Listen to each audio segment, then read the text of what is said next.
Hello, creative friends. We are going to get ready for the introduction to jelly plating. For this class, you need just some basic supplies, but you do need a jelly plate if you are going to jelly plate. This is one brand. There's Gelli Arts. There's many different brands, and these are probably different from different places.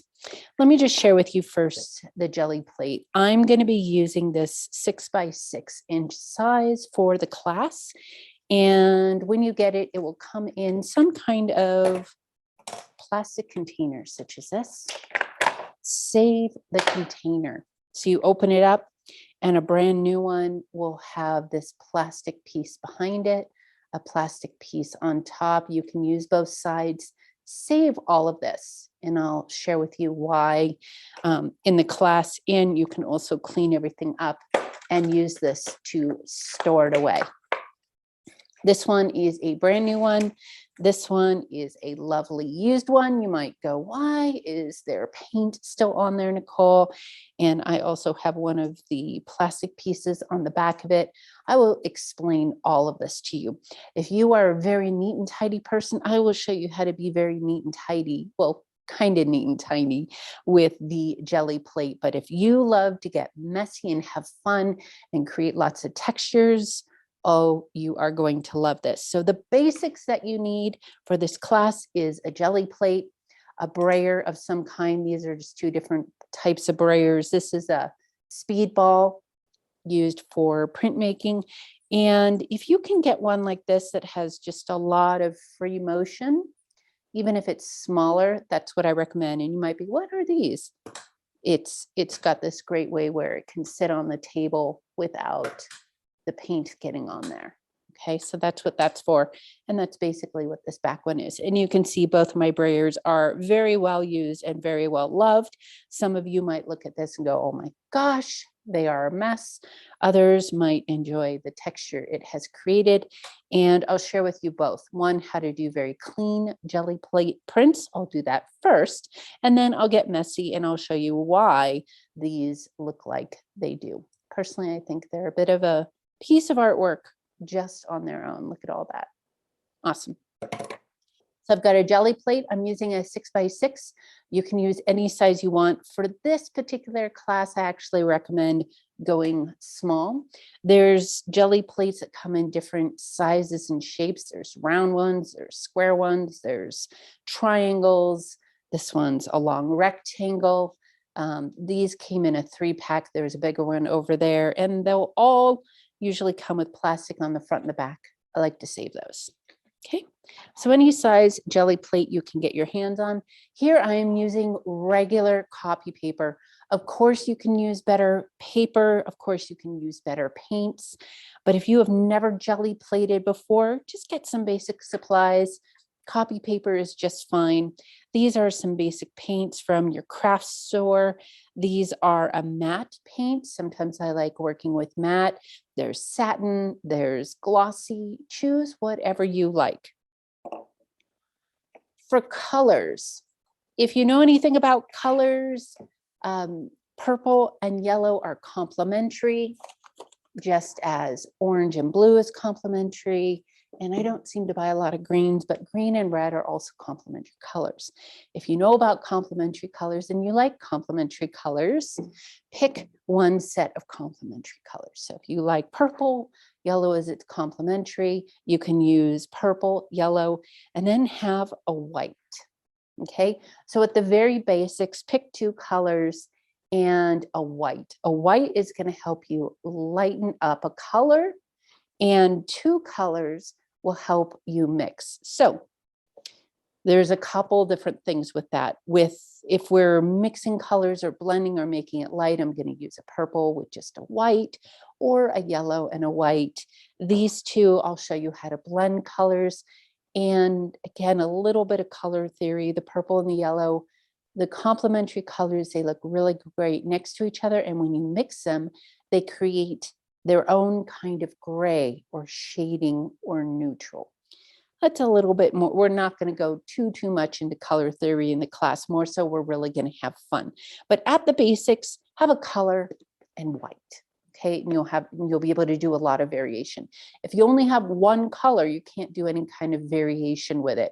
All you can do is either make it real thin or real thick. So if you are here on a budget and you're like, Nicole, I just want to get the absolute basics, get a color that you like and white. So if you like greens, get a green and white. If you like purple, get a purple and white. Okay. Now to clean, I will either have a bucket of water next to me with a sponge or I like to use a water wipes. Some people like the other wipes. I like something that's non-scented. So I will have these handy. I like to get messy and just get in there and play. So I will probably wear a set of nitrile gloves. That way I can get paint all over my hands. And then I just take off the gloves and my hands are clean again. But if you don't mind a little acrylic paint on your hands, then don't worry about it. Some extras. So again, let me repeat the basics that you need for this class. So if I'm just going to break it down to the absolute basics. Okay. I've got a purple, I've got a white, I've got a brayer, jelly plate, and copy paper. You can do a lot with that. Your table, you might get your table dirty. So if your table is very precious, not a craft table, you can either get one of those silicone mats or cover it with large paper or newspaper. So if you have a table that you definitely don't want to get any paint on, cover it. If you have clothes that you definitely don't want to get paint on because the brayer can splatter, you can also wear an apron. Other than that, basics. 2 acrylic paints, 1 jelly plate, a brayer, copy paper. Now let's go into the extras. Okay, you may or may not have seen some of these tools. Maybe you know a lot about jelly plating, maybe you know nothing. This is a texture comb set. There's different brands and there's different ones that look differently. And basically these are combs that could be run across the jelly plate after you put paint down and they create textures. The other things that can create textures, I love texture. I also do a lot of clay and sculpture. So these are clay and or cake making tools. These are from the art store. This is a palette knife. These are different palette knives. These are from the art store. These are from the cake decorating section at the craft store. And then some of these nicer ones are clay sculpture tools. One of these plastic ones are great. Again, all of these things will be to drag across the jelly plate to create texture. And the back of these can also be used if you want to write in it. Here's the thing about jelly plate. It will hold up to a lot, but if you puncture it, if you're using anything sharp or jagged and it punctures this will not heal. So if you do gouge it with something or cut it, you're not going to get that off. But the great part about each jelly plate is that you actually have 2 sides that work just as well. Here's something, if you've got a few gift cards or credit cards sticking around that you don't mind cutting up, you can literally just take a scissors and you can create your own texture tool. Okay. So again, you don't need really expensive supplies for this. And I could do a bunch of them and just drag them across. I will demonstrate that then. Here's another thing if you want. I'm someone who I just don't like to waste.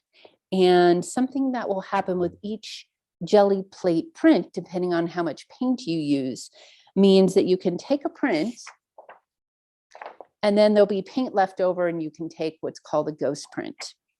I have this wonderful notebook that I started, which is when I need to clean off my brayer, I can clean it off in this notebook.